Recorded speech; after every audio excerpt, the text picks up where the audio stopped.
اللهم صل على محمد وآل محمد۔ شہزادی کونین بی بی فاطمہ الزہرا سلام اللہ علیہ کی حیا، وفا، اطاعت اور ایثار کے سائے تلے پلنے والی یہ بیویاں آگے اور بھی اس خانوادہ عصمت و طہارت میں عظیم شخصیات ہیں۔ سید الشباب و اہل الجنت، جوانان جنت کے سردار حسن اور حسین، اور اگر ان عظیم شخصیات کے سائے میں کوئی پروان چڑھے تو اسے زینب کہتے ہیں۔ آسمان عصمت و عفت کا تارہ ہو گئیں، آسمان عصمت و عفت کا تارہ ہو گئیں، مقصد شبیر کا آخر سہارا ہو گئیں۔ آسمان عصمت و عفت کا تارہ ہو گئیں، مقصد شبیر کا آخر سہارا ہو گئیں۔ کیا بیاں ہو زینب کبریٰ فضائل آپ کے، منزل صبر و رضا میں آپ زہرا ہو گئیں۔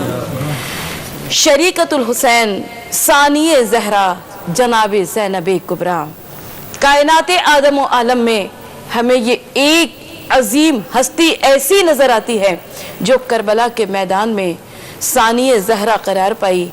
ثانی زہرا جناب زینب کبریٰ نے ایک عظیم قربانی تاریخ کی وفا کی رقم کر دی۔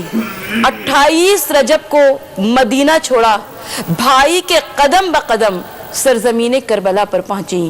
ہر منزل پر بھائی منزل امامت پر فائز ہوتے ہوئے جناب زینب پر اعتماد کر رہے ہیں، مشورہ لے رہے ہیں، جناب زینب کو ہمراز اور دمساز قرار دے رہے ہیں، اور جناب زینب کبریٰ مشورے دیتے ہوئے کبھی علی نظر آتی ہیں، کبھی فاطمہ نظر آتی ہیں، کبھی حسن نظر آتی ہیں، اور کبھی عباس کی بڑی بہن ہونے کے باوجود کبھی عباس جرت و ہمت و شجاعت کی منزلوں پر نظر آتی ہیں۔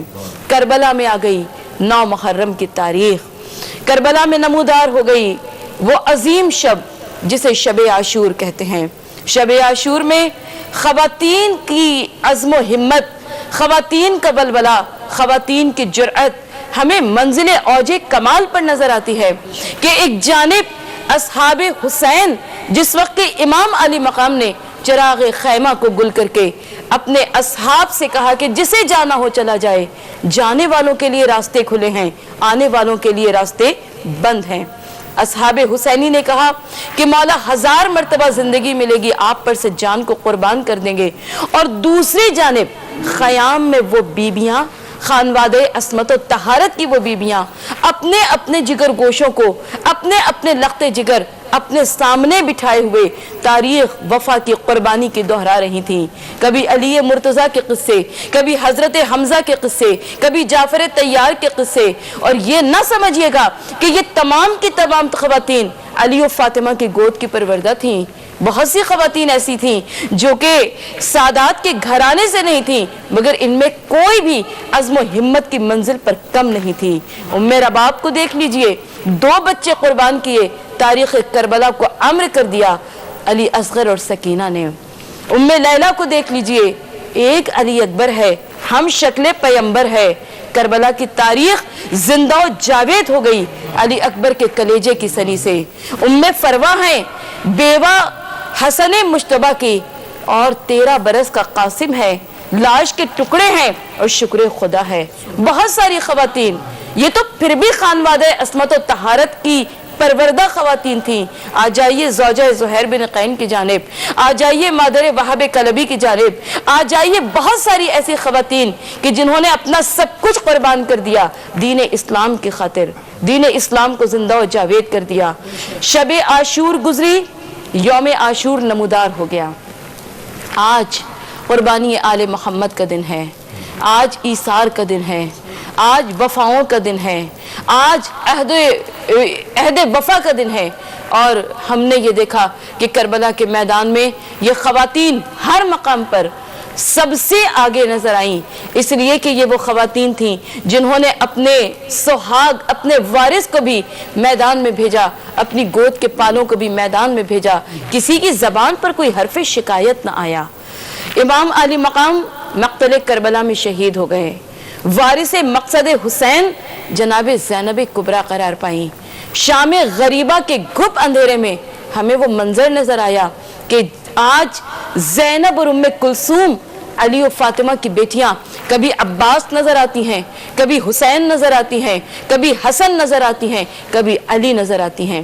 جلے ہوئے خیموں کے قیناتوں تلے بیبیوں کو بٹھا کر ایک بچی کو ڈھونڈتی ہوئی یہ دونوں بہنیں جس وقت مقتل میں پہنچی، دیکھا ایک لاش سربریدہ ہے، اور اس لاش سربریدہ کے قدموں کے قریب ایک 4 برس کی بچی لپٹی ہوئی سو رہی ہے۔ ایک مرتبہ زینب کبریٰ نے آواز دی، سکینہ گھر چلو۔ گلوے بریدہ سے آواز آئی، بہن آہستہ بولو، میری سکینہ ابھی روتے روتے سوئی ہے۔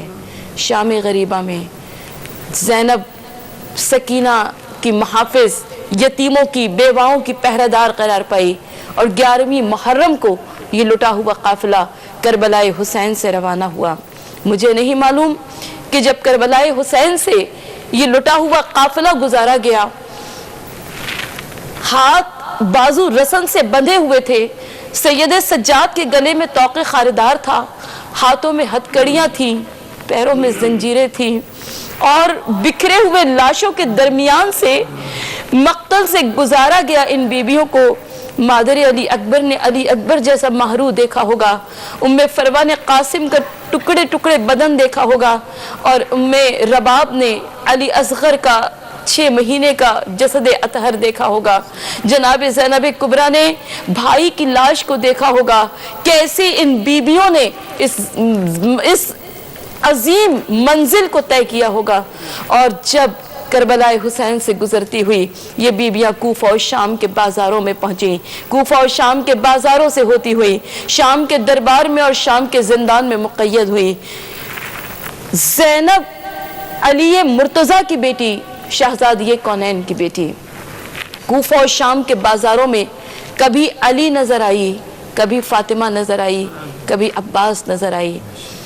زینب کبریٰ خطیب باپ کی خطیب بیٹی جناب زینب، شاعر باپ کی شاعرہ بیٹی جناب زینب، فصاحت و بلاغت کے پیکر باپ کی فصیح و بلیغ بیٹی جناب زینب نے جب کوفہ اور شام کے بازاروں میں درباروں میں خطبات دینے شروع کیے تو لوگوں نے پکار کر پوچھا بے اختیار کہ کیا آج علی بول رہے ہیں؟